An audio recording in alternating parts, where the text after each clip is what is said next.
नमस्कार। टी20 का पठान कौन हमारे खास कार्यक्रम में आप सभी लोगों का स्वागत है। गुजरात की टक्कर आज दिल्ली से होने वाली है, यानी कि गुजरात के लड़के दिल्ली आकर दिल्ली के दबंगों से पूछेंगे केम छो। गुजरात ने हार का स्वाद नहीं चखा है और दिल्ली ने जीत का स्वाद नहीं चखा है। इन सब मुद्दों पर बातचीत करेंगे, पूरा एनालिसिस करेंगे, मगर सबसे पहले टॉस का अपडेट आपको देंगे अलका। बिल्कुल सही बात है। देखिए, टॉस का अपडेट आ गया है, ब्रेकिंग न्यूज आ गई है। तो जहां कुणाल ने बोला केम छो, तो चलिए केम छो को अब टॉस जीतने का मौका मिल गया। भाई टॉस जीत चुके हैं, लेकिन क्या फैसला उन्होंने किया है कुणाल इसके बाद?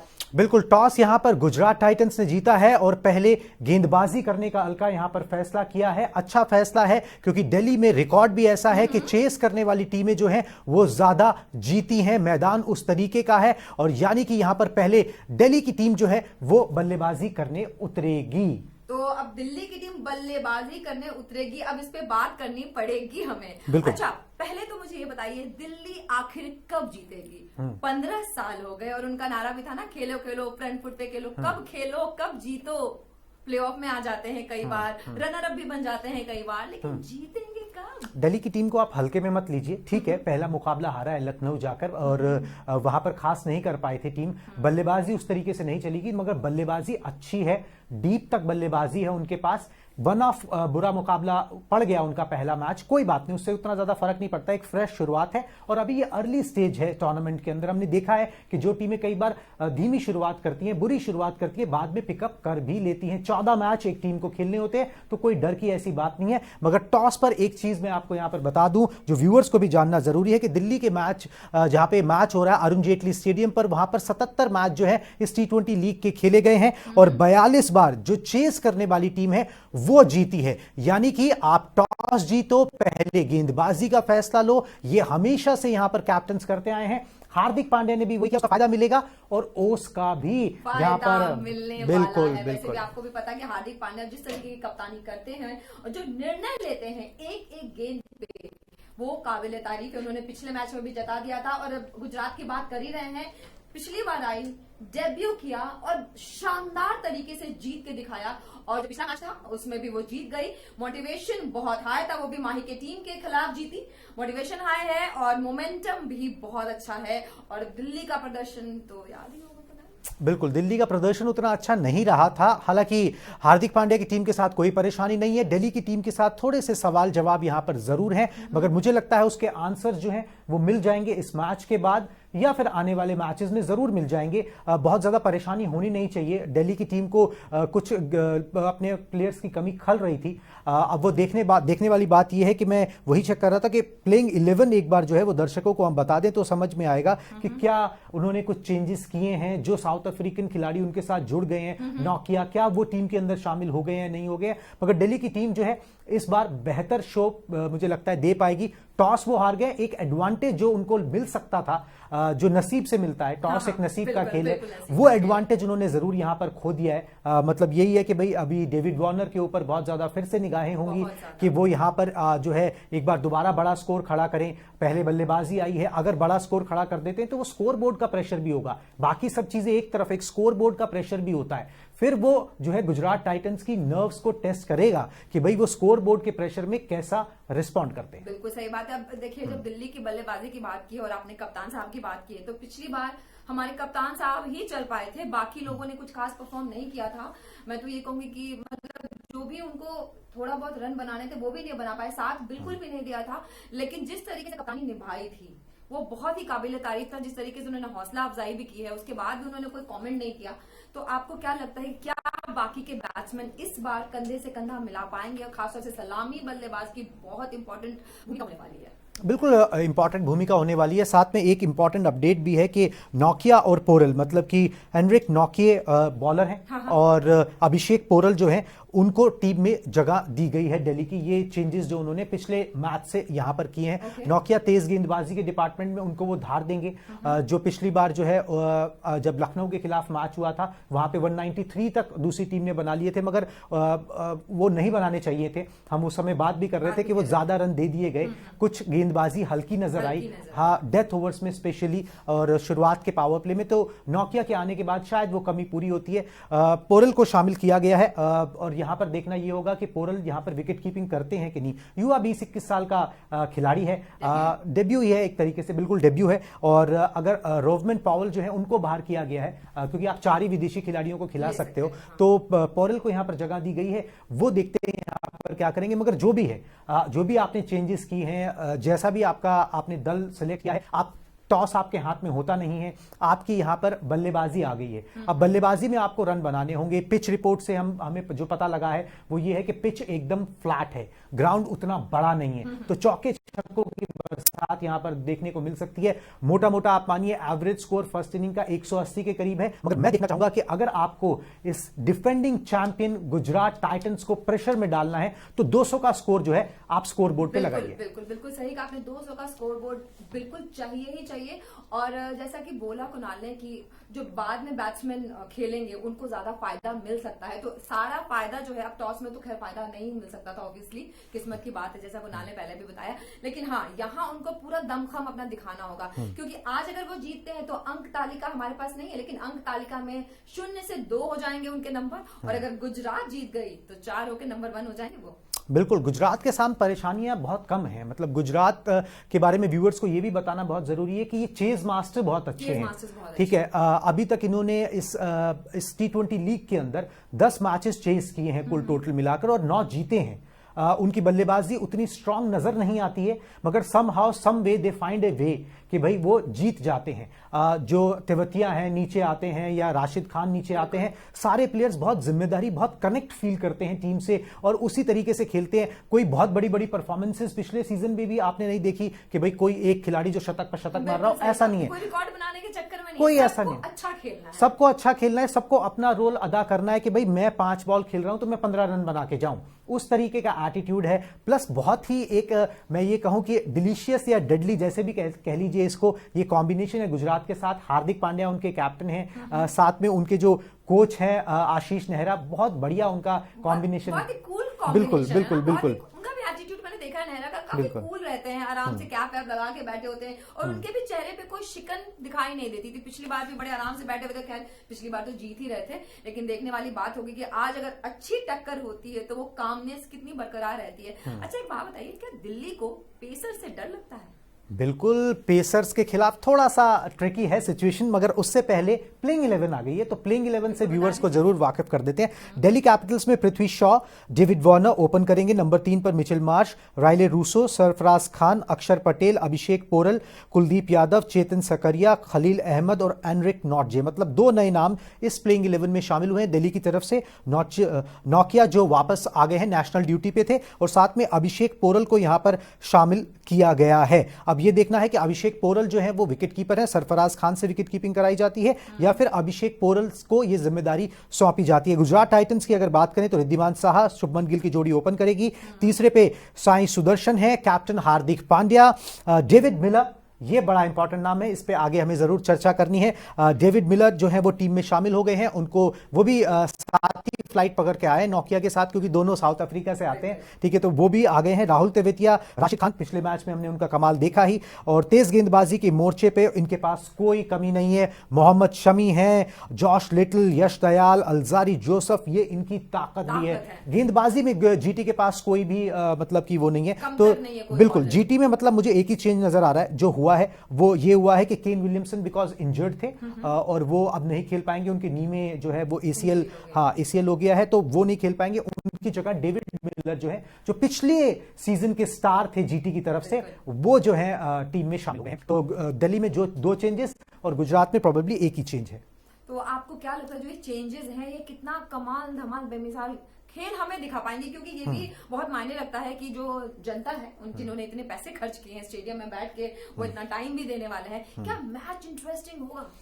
बिल्कुल इंटरेस्टिंग होगा, क्यों नहीं होगा इंटरेस्टिंग, बिल्कुल मैच होगा। और आपने चेंजेस की बात की तो मैं उसी पे आ ही रहा था कि चेंज जो है पहले जीटी से ही शुरू करते हैं। जीटी ने चेंज किया है कि यहां पर जो है उन्होंने शामिल किया डेविड मिलर को। डेविड मिलर पर बात करना जरूरी है, ऑटोमेटिक चॉइस थे, बिकॉज केन विलियमसन आपके पास नहीं थे, आपको एक फॉरेन प्लेयर के बजाय आपने दूसरे फॉरेन प्लेयर से रिप्लेस किया है।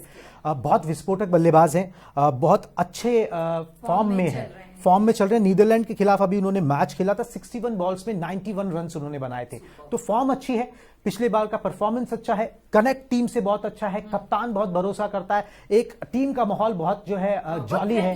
हाँ, बहुत जॉली है, कोई प्रेशर नहीं है उस तरीके का, कोई एक तरीके से दोष किसी पे नहीं मना जाता है, किसी को मतलब ये पॉइंट आउट नहीं किया जाता है। तो एक अच्छा कल्चर जो है जीटी के अंदर है। और जिस तरीके के खिलाड़ी हैं डेविड मिलर, वो ऐसे ही कल्चर के अंदर जो है प्रॉस्पर करते हैं। काफी विस्फोटक खिलाड़ी हैं, बहुत काम आते हैं, गियर बदल कर खेल सकते हैं। तो मिडल ऑर्डर में जो है वो जान जरूर फूकेंगे जीटी की। तो ये तो हो गई यहां पर बात जीटी की, जो आपने चेंजेस की बात करी। अगर हम दिल्ली की बात करें तो जो चेंजेस हुए हैं वहां पे नोकिया आते हैं, तो तेज गेंदबाजी डिपार्टमेंट उनका काफी मजबूत हो जाए, बिल्कुल, हाँ बिल्कुल मजबूत हो जाएगा। तो तेज गेंदबाजी के डिपार्टमेंट पे जो परेशानियां चल रही थी डेथ की या फिर शुरुआत में जब आप करते हो पावर प्ले की, तो वो उसको काउंटर कर सकते हैं। साथ में अभिषेक पोरल को टीम में जगह दिए। बाकी आप एक इंपैक्ट प्लेयर से तो रिप्लेस कर ही सकते हो चीजें। अगर आपको अपना अगर आपने पहले बैटिंग आई है तो आप एक्स्ट्रा बैटर खिला रहे हो, बाद में आप उसको इंपैक्ट प्लेयर का नियम लगा के एक बॉलर अपना ले सकते हो। तो उस तरीके से कमी पेशी दूर हो सकती है। मुझे इंटरेस्टिंग मुकाबला होता हुआ नजर आ रहा है। अगर दिल्ली की टीम जो है स्कोर बोर्ड पे 190 प्लस लगाती है, 200 के करीब कहीं पहुंचती है, तो बहुत ही नेल बाइटिंग जिसे कहते हैं मुकाबला वो देखने को मिलेगा। मतलब मजा आने वाला है। बिल्कुल बिल्कुल, पैसा वसूल गेम बिल्कुल होने वाला बिल्कुल। जितने भी लोग दिल्ली के पहुंचे, बहुत सारे लोग तो पासेस लेके भी पहुंचते हैं दिल्ली में, वो कल्चर भी है, मगर जितने भी पहुंचे उन सब का पैसा जरूर वसूल होगा अगर स्कोर बोर्ड पे रन लग गए, जो मुझे लगता है लगेंगे। फ्लैट पिच है, छोटा मैदान है, जरूर चौके छक्के यहां पर देखने को मिलेंगे। और डेविड वार्नर पर बहुत रिलाय करेंगे, बहुत भरोसा है हमें भी वार्नर पे भी और इस गेम पे भी, क्योंकि जब तक मैच में मजा ना आए, दर्शकों को तो मजा चाहिए। बिल्कुल बिल्कुल। अच्छा, अक्षर पटेल की बात की आपने, कुलदीप यादव की बात की, इन दोनों पे कितना भरोसा किया जा सकता है? भरोसा है, यही दिल्ली की टीम के एक तरीके से कहें तो आप ट्रम्प कार्ड्स हैं। अगर आप उनकी गेंदबाजी पे नजर डालें तो गेंदबाजी में स्पिनर्स जो हैं, ये दोनों स्पिनर्स उनके ऐसे स्पिनर्स हैं। अक्षर पटेल बल्लेबाजी भी अच्छा कर लेते हैं और थोड़ा तेज भी गेंद डाल लेते हैं। कुलदीप यादव जो है वो मिस्ट्री स्पिनर टाइप हैं। तो जहां स्लो गेंदबाजों की बात आएगी तो ये दोनों जो हैं वो टीम इंडिया खेले हुए हैं, इंटरनेशनल प्लेयर्स हैं, इनको उस प्रेशर की आदत है, सारे टैक्टिक्स इन्हें पता है। एक तरीके से दिल्ली की टीम के एक्स फैक्टर्स आप कह सकते हो, जहां पर भी थोड़ा मददगार पिच हो स्पिन के लिए, जैसे कि चेपॉक की पिच है, ट्रैवल करेगी टीम ज्यादा बाहर, तो वहां पर स्पिनर का रोल अहम होगा। यहां पर स्पिनर का रोल होगा कि वो थोड़ा सा जितना किफायती हो सके, जितने कम रन दे, जितना मुश्किल पैदा करे, विकेट्स उतने यहां पर शायद ना मिले स्पिनर्स को, मगर यह है कि जितना किफायती हो सके। वो दोनों वर्ल्ड क्लास स्पिनर है, मुझे कोई इसमें डाउट नहीं है कि वो बेटर परफॉर्मेंस यहां पे करके दिखाएंगे। तो हमने बॉलर्स की बात कर ली, अगर हम बैट्समैन पे नजर डालें तो आपको क्या लगता है कि इस बार कप्तान के साथ कंधा मिलाने के लिए कौन पूरी तरीके से तैयार है? देखिए, कप्तान साहब के साथ कंधा मिलाने के लिए दिल्ली की बात कर रहे हैं, तो दिल्ली के बात मैं ये जरूर बोलूंगा कि अगर आप देखो कि इस लीग के अंदर बाकी टीमों में मतलब कंपैरिजन किया जाए, कंपैरेटिवली एक्सप्लोसिव टॉप ऑर्डर किसका है, तो मैं दिल्ली को रखूंगा उसके अंदर। मगर आप टॉप ऑर्डर में देखिए, Prithvi Shaw, David Warner, Mitchell Marsh, बिल्कुल बिल्कुल। मतलब अगर आप ये तीन खिलाड़ी में से कोई भी एक टिक जाता है और चिपक जाता है कुछ टाइम के लिए, तो फिर स्कोर कहां जाता है ये होगा। कुणाल, आज इनको चिपकना ही पड़ेगा, क्योंकि जो ट्रेंड हमने देखा कल चिपॉक का भी जो मैच था, हमने एक चीज देखी उसमें कि अगर जो दो सलामी बल्लेबाज हैं, अगर पहले क्या ट्रेंड था कि एक रोक के खेलता था और एक चौके छक्के मारता था, ठीक है, विकेट बचाने वाली बात थी। लेकिन इस बार जो ट्रेंड देख रहे हैं हम शुरू से, तो हमने पहले भी बात की थी कि दोनों को ही आक्रामक होना पड़ेगा। तो अगर दोनों आक्रामक होंगे तभी 200 का आंकड़ा पार होगा और तभी जीतने की संभावना ज्यादा होगी। बिल्कुल, जीतने की संभावना दिल्ली की ज्यादा तभी होगी जब डेविड वार्नर एक एंकर का रोल अदा करें, शुरुआत से जो बल्लेबाजी करते हैं और बाकी लोग उनके इर्द गिर्द घूमें। उतने ज्यादा रिस्क डेविड वार्नर ना ले, मगर वो उस तरीके के खिलाड़ी नहीं है, वो रिस्क लेते हैं, रन बनाते हैं। दिल्ली के मैदान पे 700 कुछ रन उनके हैं, तो दिल्ली के मैदान पर सबसे ज्यादा रन बनाने वाले तो शक है ही नहीं। बिल्कुल, और मेरे को उनपे यकीन है कि अगर वो चलते हैं, वो एक अच्छी स्टार्ट देते हैं, तो जो है टीम बेहतर कर पाएगी। पृथ्वी शॉ से बहुत उम्मीदें हैं, उनके कैप्टन को बहुत उम्मीदें हैं, टीम को बहुत उम्मीदें हैं। बहुत अच्छा करके आए हैं डोमेस्टिक में। उस डोमेस्टिक में उन्होंने इतना अच्छा किया कि उनको फोर्स हो गए एक तरीके से सिलेक्टर्स को, उनको टीम में जगह दी गई, टीम इंडिया में जगह दी गई। वो ठीक है, शुभमन गिल अच्छा कर रहे थे तो उनको प्लेइंग 11 में जगह नहीं मिली, नेशनल टीम की हम बात कर रहे हैं। मगर खिलाड़ी अच्छे हैं, आक्रामक खिलाड़ी हैं, एटीट्यूड अच्छा है, मेहनत की हुई है, पीछे रन बने हुए हैं, तो मुझे कोई उसमें शंका नहीं है। ठीक है, आपको एक मैच गलत पड़ गया, आपको वहां पर आपका वो सवाल है उसके ऊपर मैं जरूर आऊंगा कि पेसर से डर लगता है कि नहीं लगता है। मिचेल मार्श यहाँ पर विकेट गिरता है। मिचेल मार्श जो है मतलब वर्ल्ड कप जीतने वाली टीम का हिस्सा है, खुद वर्ल्ड क्लास प्लेयर हैं, गेंदबाजी बल्लेबाजी दोनों कर लेते हैं, लंबे चौड़े कद के हैं। अगर वो चिपक जाए तो छोटा मैदान है, उन्हीं के बारे में कह रही हूँ, उनका चिपका बहुत जरूरी है। बिल्कुल। पिछली बार कुछ कमाल नहीं कर पाए वो, तो इस बार वो कमाल करते हैं तो ऑफ कोर्स दिल्ली को एक अच्छा आंकड़ा तय करने में काफी मदद मिल सकती है ना।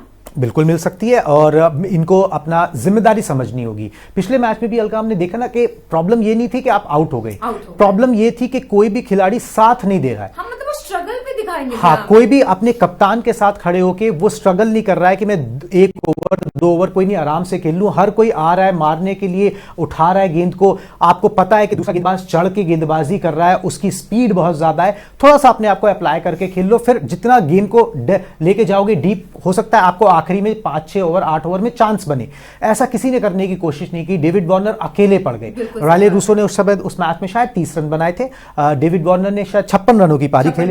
बिल्कुल, तो उनका कोई साथ नहीं दे पाया। अप्लाई करके खेलने की बहुत जरूरत होती है। कई बार क्या होता है हम गेम से ज्यादा तेज होने की कोशिश कर रहे हैं। वही चीज जो है दिल्ली के साथ देखने को मिली, मगर रीग्रुप हो गई है टीम, अपने मैदान पर खेल रही है।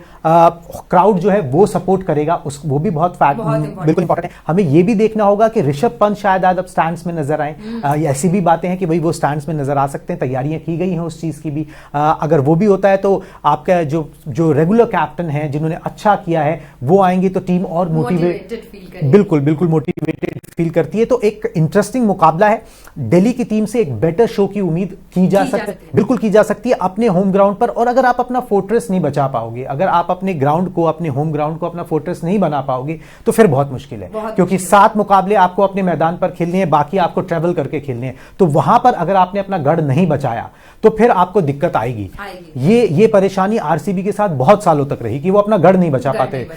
यही एक बहुत बड़ा कारण था कि वो प्लेऑफ तक नहीं पहुंच पाते थे। मगर जब से अभी पिछले 2-3 सालों से वो तो अपने घर पे ही नहीं खेला ना, इसीलिए वो प्लेऑफ तक भी पहुंचे। अब अपने गढ़ पे वो मैच जीते हैं। अगर अपना गढ़ बचा पाएंगे तो वही सिस्टम जो है दिल्ली के लिए भी लागू होता है कि अगर अपना गढ़ बचा पाओगे, उसको एक फोर्ट्रेस बना पाओगे तो फिर आपके चांसेस इंप्रूव होते हैं, क्योंकि आपको फिर ये पता है कि भाई यहां के 7 मुकाबलों में से 6 मैं निकाल लूंगा। ठीक है, मुझको उसका आइडिया हो गया, मुझको उसका फॉर्मूला मिल गया। तो फिर आप बाकी अगर ट्रैवल करके एक मैच जीतो, एक मैच हारो, यूं भी करके चलो तो आप कहीं ना कहीं आपके समीकरण जिंदा रहते हैं कि आप प्ले ऑफ तक पहुंच सकते हैं। बिल्कुल सही बात है। मतलब खेलो खेलो फ्रंट फुट पे खेलो। शायद हो सकता है कि ये जो स्लोगन था वो इस बार काम ही आ जाए। और वैसे पिछली बार दिल्ली ने जैसी बैटिंग की ना, कभी कभी जब टीम इंडिया खेलती है ना, तो जैसे उनके एक खिलाड़ी गया, दूसरा गया, तीसरा गया, फिर उनका मिडिल ऑर्डर भी वैसे खराब हो जाता है। बिल्कुल दिल्ली ने वैसी बल्लेबाजी की थी। तो आई एम श्योर कि आपने जितनी उम्मीदें जताई है इस बार दिल्ली उन उम्मीदों पे खड़ी उतरे और अच्छा परफॉर्म करे, क्योंकि अच्छा मैच देखना बहुत जरूरी है इस बार। बिल्कुल, अच्छा मैच देखना बहुत जरूरी है। और यहाँ पर उम्मीदें जो है ना, वो दिल्ली की बैटिंग मेरे को अगर आप ऑन पेपर देखो तो गुजरात से बेटर नजर आते हैं, ऑन पेपर नजर आती है, मगर वो अप्लाई उस तरीके से करके नहीं खेल पाए पहले मैच में। उनके कोच जो हैं वो बहुत एक्सपीरियंस्ड हैं, साथ में सौरव गांगुली हैं डायरेक्टर के रूप में। तो पीछे से जो बैकअप है या जो भी जो इंफॉर्मेशन देनी है या जो गाइडेंस मिलनी है, हाँ जो गाइडेंस देनी है उसकी भी कमी नहीं है। कई बार बहुत छोटी छोटी चीजें होती हैं जो बड़ी बड़ी फर्क डालती हैं। तो मुझे लग रहा है वो सारी चीजें हुई होंगी, वो डिस्कशंस हुई होंगी और दिल्ली की टीम बेटर यहां पर करना चाहिए। बस ये है कि अब जो आपने चेंजेस किए हैं, नोकिया को लाए हो तो आपकी बॉलिंग भी जो है थोड़ी सी बेटर हो जाएगी। तो बस, मगर इन सब चीजों के लिए सबसे बड़ी बात यह है कि आपको स्कोर बोर्ड पे स्कोर लगाना पड़ेगा। फिर चाहे आपने टॉस हारा हो, टॉस ओस का इफेक्ट हो, जो भी हो, मगर वो स्कोर बोर्ड का प्रेशर जो होता है वो भी काम जरूर करता है। तो डेविड वार्नर और पृथ्वी शॉ, मुझे लगता है कि इन दोनों में से कोई एक जो है अगर टिक के खेले और 13-14 ओवर तक खेले तो उसके बाद दिल्ली बेटर परफॉर्म कर पाएगी। बिल्कुल सही कहा। और पिछली बार आपने कहा था कि कोई बात नहीं, अगर दिल्ली हार गई है तो पहला मैच है, अभी कोई बात नहीं, इट्स वेरी इनिशियल स्टेज, है ना। लेकिन इस बार ये इनिशियल स्टेज वाला लीवे उनको नहीं मिलेगा, राइट। तो इस बार उनको जी तोड़ मेहनत करनी पड़ेगी। और एक चीज व्यूअर्स को और बता दें कि यहां पर जो है दिल्ली के बल्लेबाज जो है, आपने मुझसे सवाल पूछा था, उसी सवाल पे आता हूं कि पेस से डर लगता है क्या। देखिए, अंग्रेजी में कहा जाता है कि पेस का कोई सब्स्टिट्यूट नहीं होता। मार्क वुड जो है वो एक्सप्रेस तेज गेंदबाज है, ऐसा कोई जीटी के पास नहीं है। जीटी के पास तेज गेंदबाज हैं, मोहम्मद शमी हैं, हार्दिक पांड्या हैं, अल्जारी जोसेफ हैं, यश हैं, मगर ये सारे एक्सप्रेस पेस नहीं है। तो वैसे पेस गेंदबाज नहीं है। पेस अगर बॉलर बहुत ज्यादा तेजी से कर रहा है तो वो किसी को भी परेशानी में डालेगा, किसी भी बल्लेबाज को डालेगा। ये हम इंटरनेशनल लेवल पर भी देखते हैं कि वैसा होता है।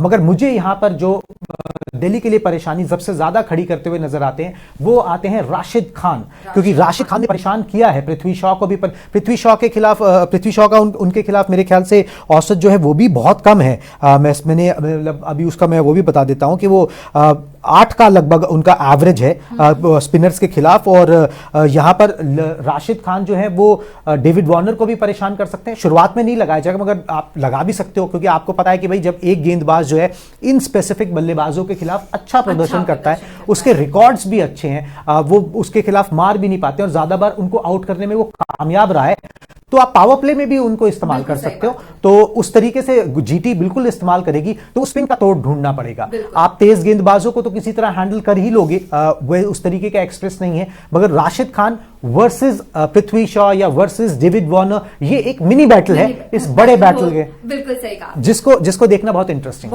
अच्छा, बॉलर्स की बात आप कर रहे हैं, तो जिस हिसाब से हार्दिक पांड्या ने भी अपने आप को बहुत नीश बनाया है, बॉलिंग में भी आपने देखा होगा जो उनका पूरा बॉलिंग स्क्वाड है वो काफी स्ट्रांग नजर आ रहा है। तो मुझे लगता है दिल्ली ने कुछ तो जरूर सोचा होगा उसका तोड़, क्योंकि उनको अच्छे से पता है कि जीटी खेलती कैसे है। ठीक है, और जीटी के राशिद खान की आपने बात की, तो राशिद खान पे तो कोई सेकंड थॉट है ही नहीं। इंटरनेशनल लेवल अमेजिंग प्लेयर, और बैटिंग उन्होंने कैसे की थी पिछले मैच में वो सबने देखा है, और बॉलर्स भी वो कमाल के हैं। तो और उनके चेहरे पे अलग सा तेज, जिसे कहते हैं कॉन्फिडेंस दिखाई देता है, जैसे उन्हें पता है कि उनको क्या करना है। तो इस बात से दिल्ली को क्या घबराना चाहिए थोड़ा? नहीं, दिल्ली को अपना होमवर्क, अपना गेम देखो ना। आप दूसरे को क्यों देख रहे हो? दूसरे को देखने से कुछ नहीं होने वाला। हार्दिक पांड्या पे आपने बहुत सही ऑब्जर्वेशन किया कि वो बहुत कॉन्फिडेंट नजर आते हैं, बहुत खुश नजर आते हैं, बहुत इन कंट्रोल नजर आते हैं। इसका रीजन ये भी है कि उनका पिछले दिनों चीजें उनके जैसे कहते हैं ना, मेरे पत्ते ठीक पड़े हैं। एग्जैक्टली, जब आपने पिछला टूर्नामेंट जीता हुआ है इस लीग का, आप इंटरनेशनल लेवल पे अच्छा कर रहे हो, आपको कैप्टन मटेरियल एक तरीके से बना ही दिया है, अनाउंस नहीं किया मगर T20 का कैप्टन बना दिया है, ओडीआई के आप वाइस कैप्टन हो, आपके पत्ते ठीक पड़ रहे हैं, तो फिर आप क्यों नहीं जो है वो कॉन्फिडेंस से लबरेज रहोगे? तो हार्दिक पांड्या के अंदर वो कॉन्फिडेंस है। वो साफ कहते हैं कि भाई मैं अपने निर्णय लेता हूं, और मेरा रूल सिंपल है कि if I am going down, I am going down on my decision, कि अगर मैं अपने डिसीजन के ऊपर नीचे चले जाऊं, मेरी टीम हार जाए, मैं नीचे लग जाऊं, कोई बात नहीं, मगर वो मेरा डिसीजन होना चाहिए। तो वो अपने डिसीजन बड़े कॉन्फिडेंटली लेते हैं। इंटरनेशनल क्रिकेट में या फिर इस लीग के अंदर अब इतना एक्सपीरियंस हो गया है कि उन्हें पता है कब क्या करना है, किस तरीके से करना है। और जब तक कहते हैं ना कि जब तक वो गुड्डी चढ़ी हुई है, मतलब जब तक पतंग जो है वो चढ़ी हुई है तो चढ़ी हुई है, तो उसका फायदा उठाएं, उस पर उसमें ज्यादा सोचने की कोई जरूरत नहीं। बिल्कुल सही कहा। कल मैं एक शो करी थी शिवेंद्र सर के साथ, उन्होंने भी बोला था कि उन्होंने कहीं सुना था कि जब आपके ना किस्मत अच्छी चल रही हो ना, तो आपको ना जितने रन्स हो वो मार लेने चाहिए, क्योंकि अगर आपने ये सोचा कि मैं थक गया, तो अगली बार जब आपकी किस्मत खराब होगी ना, तो फिर आप कुछ नहीं कर पाओगे। बिल्कुल। यहाँ पे सच में जीटी की किस्मत की बात करें, हार्दिक पांड्या की किस्मत की बात करें, अब चूंकि किस्मत अच्छी चल रही है तो उनके सारे निर्णय भी सही लग रहे हैं, उनके ऊपर वो क्या कहते हैं, कोई कृपा है भगवान जी की, कूल एंड काम भी नजर आते हैं, क्योंकि सब कुछ अच्छा चल रहा है। तो अब टीम भी बहुत अच्छी मिली है, लेकिन अब आज जब तक मैच शुरू होता नहीं है और उसमें चौके चौके की बरसात या तो रोकने में कामयाब हो या मारने में कामयाब हो, तब पता लगेगा कि आखिरकार आज वो कितने पानी में है। राइट, बिल्कुल बिल्कुल, आज कितने पानी में ये पता लगेगा। मगर आपने एक बात करी थी, हमने बहुत सारी बात कर ली, एक शुभमन गिल की बात करनी, उसी पे आने वाली। बिल्कुल, शुभमन गिल की बात करनी बहुत जरूरी है, क्योंकि शुभमन गिल जो है ना वो एक तरीके से बैटिंग का मेन स्टे है गुजरात टाइटंस की। अगर बात करें, पिछले मैच में भी उन्होंने कुछ 63 रन बनाए थे, मगर वो जो सॉलिड तरीके से रन बनाते हैं, फॉर्म अच्छी है, शतक बनाते हुए आ रहे हैं। इस साल मेरे ख्याल से उनके 5 शतक हैं इंटरनेशनल क्रिकेट में, यहां पर 63 रन बनाए हैं। टॉप ऑर्डर में जीटी की जान वही है, जीटी की दिक्कत फंसेगी वहीं जहां उनके बल्लेबाज किस दिन फंसेंगे। तो ऊपर से हो गए अपना शुभमन गिल, बीच में हार्दिक पांड्या, डेविड मिलर, ये इनके मेन स्टे हैं। बाकी वो जो फटाफट 20-30 रन बनाने का काम राशिद खान, तेवतिया जैसे वो लोग कर लेते हैं, तो वहां पर निकाल लेती है गेम। तो अगर आप यहां से ऊपर से दिक्कत पैदा करोगे, वो प्रेशर पैदा करोगे, तब आएगा जीटी के ऊपर प्रेशर। तो शुभमन गिल जो है वो मेन स्टे है, वो एक ऐसा खंबा है, अगर आप उस पर प्रेशर क्रिएट कर पाओगे तो फिर इनरोड्स जरूर बना सकते हो जीटी के। सही बात है। और शुभमन गिल के बारे में तो ये कहा जा रहा है कि अगर वो सो रहे हैं, ठीक है, और उनको नींद से जगा दिया कि बैट ले लो और थोड़ी सी बल्लेबाजी कर लो, उसमें भी वो चौके चौके की बरसात करके आएंगे। जैसे कि सर ने मुझे बताया कि मैकग्रा, जो कि बहुत अच्छे बॉलर्स ऑस्ट्रेलियन, ठीक है, उनको अगर सोते हुए उठा के बॉल दे दिया जाए तो वो 6 बॉल के 6 बॉल एक ही टप्पे पे मार सकते हैं। बिल्कुल, ठीक है, बिल्कुल, तो बिल्कुल गिल की जो उन्होंने तुलना की है उससे, तो इसमें कोई बात तो होगी। और गिल एक्चुअली जिस फॉर्म में चल रहे हैं और जिस तरीके से वो खेलते हैं हम देख भी चुके हैं, बोलने की जरूरत नहीं है। और जिस तरीके से वो